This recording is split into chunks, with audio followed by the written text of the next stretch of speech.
Hello everyone and welcome to Storytime. My name is Vicky and tonight we are reading a book called Hide and Seek.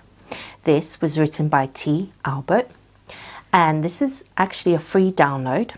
I've added the website in the description, so go ahead and download it and read along with me. James, his sister Sally and Mark, their BFF, best friend forever, were bored. They had played all day, but now that it was dark and difficult to see, they had nothing to do. They couldn't play soccer because they couldn't see the ball. They didn't want to go inside and play a game because it was a beautiful springtime night and they liked being outside, especially after having to play inside all winter long. They just didn't know what to do and it was a little too early for them to go home.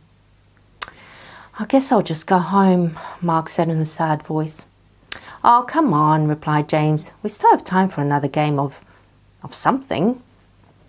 Then Sally said, "I have an idea.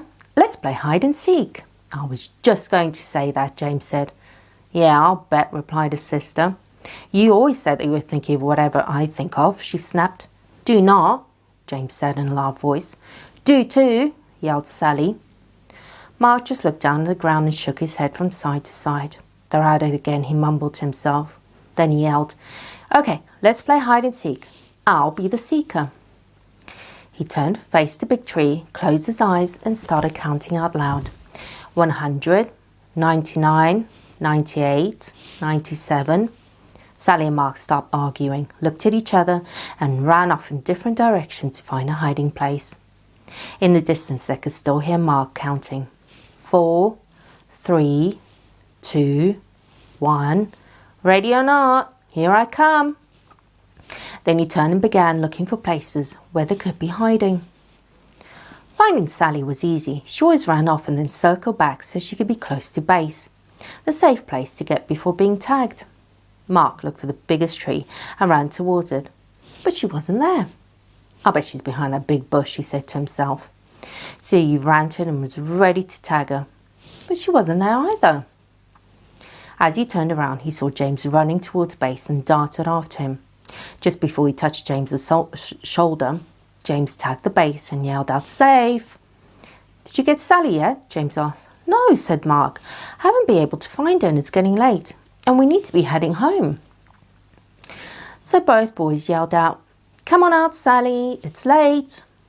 But there was no reply, not even a little snicker from somewhere in the darkness. They yelled out again, "Come on out, Sally, it's late." Still, there was no reply from Sally. They began to worry and started searching for her. As they walked around the area, they called out, "Sally, come on, we give up, you're safe." But no matter where they looked or how much they called out, Sally didn't answer. It was as if she had disappeared. Sally was wondering what had happened. All she could remember was crawling under the big trunk of a fallen tree to hide. Now as she looked up, she saw several stars through a small hole above her head. She had fallen into a hole when she crawled under the tree trunk. "Help!" she yelled, and heard a voice echo through what must have been a cave. "Help! Help! Help!" "Did you hear that, James?" Mark said excitedly. "Sally just yelled for help." "Keep yelling, Sally," James screamed. "That way we can find you." Sally heard her brother and kept screaming. After a short while, the boys were standing next to the big tree trunk. "Hey, are you stuck under this tree?" asked James. "Kind of," Sally yelled. "When I crawled under it to hide, I fell into a cave. Please help me, I'm scared. It's dark and I can't get out." Mark said, "James, you stay with Sally and I'll go get my dad." Then he dashed off into the darkness. "Don't be scared," James said. "I'm right here with you." "No, you're not," Sally sobbed. "You're up there and I'm down here." As Sally turned to the darkness of the cave, she bumped into something, screamed, and began to cry. "What's wrong?" James yelled. "There's something down here with me," Sally replied in a shaky voice. Just then, Mark and his dad came running through the woods. Mark's father knelt down and asked Sally if she was okay. He could hear her crying and sobbing. "Sally, are you hurt?" he asked. "No," she said, "but I'm scared and there's something down here with me." "Stand back, Sally. I'm lowering a rope and I'll be down with you in a second." Mark's dad tied the rope to a tree, found the hole under the tree trunk and wiggled a bit, lowered himself into the cave. Sally could see him coming down the rope and stopped crying. Not only was he there, but the cave became brighter from the beam of his flashlight as it danced across the cave's floor and walls. As he reached the floor of the cave, he shone the light on Sally and gave her a big hug. "Don't be frightened," he said. "I'll have you out of here in no time." Then he shone the light around and saw that she had fallen into a small cave. And very close to her, in the middle of the cave, was something wrapped in layers in old blankets. "Mark, James, there's something down here. I'm going to tie it to the rope and I want you to pull it out." "Okay," they replied. The boys pulled out the object, untied her and let loose the end of the rope to fall back into the cave.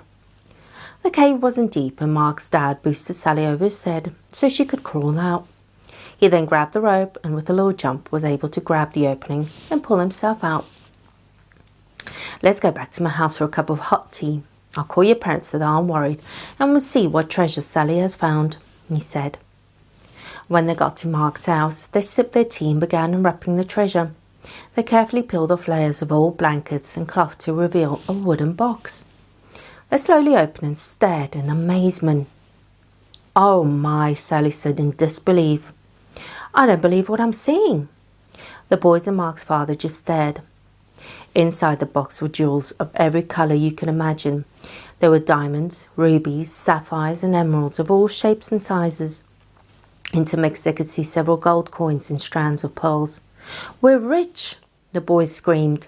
"Not quite," interrupted Mark's father. "Someone could have lost this and I don't think you should plan on spending any of it until we find out a little more. Besides, Sally found it." "I'll share it," Sally said happily. "That's nice, Sally," replied Mark's dad, "but the right thing to do is contact the authorities."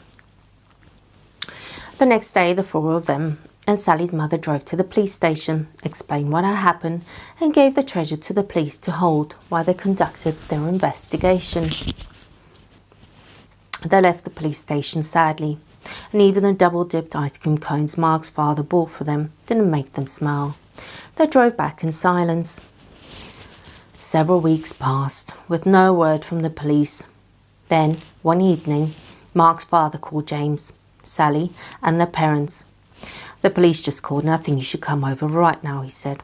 "I'm afraid there is some bad news about the treasure. The police are on the way and will explain everything when you get here." Sally and James didn't say much during the ride to Mark's house. Sally thought that since it was bad news, the treasure belonged to someone else, even though they probably lost it. "Whatever happened to finders keepers?" she mumbled. "What did you say, Sally?" her mother asked. "Oh, nothing," Sally replied. Then she let out a long, sad sigh that echoed through the car. When they arrived at Mark's house, the police were there with the treasure box. As Sally entered, the captain introduced himself and said, "Sally, this is yours. Your parents need to sign some papers, but the box and its contents are yours." Sally, Mark and James shrieked with joy and danced around the room. Then Sally said, "What's the bad news?" The captain smiled and said, "The treasure is worth more money than you can imagine, and with your newfound wealth comes great responsibility." Sally didn't quite understand what the captain was talking about, and right now it didn't really matter. Mark asked, "Are you going to share?" "Of course," Sally said. "If you and James didn't help me, I might still be there." Several days later, Sally asked everyone to her house, "I've decided what to do with the money from the treasure after it is sold," she said. "I'm giving 1/6 to our mom and dad, 1/6 to Mark's mom and dad, 1/6 to Mark, 1/6 to James, 1/6 for me." "There's an extra 1/6, Mark proudly stated. He loved math and was right on top of Sally's calculations. "No, there's not," Sally said. "Is too," James said. "Is not," Sally said in an angered voice. Just as Mark was going to say they're out again, Sally said, "This is why there isn't an extra 1/6. I'm giving it to the local charity, so it can be given to the less fortunate and in need." Her mother and father said it was a caring and responsible thing to do. They were very proud of her and knew that she understood that the captain meant when he had turned the treasure over to her just days before. And that was the end. Thank you for listening, and see you tomorrow night.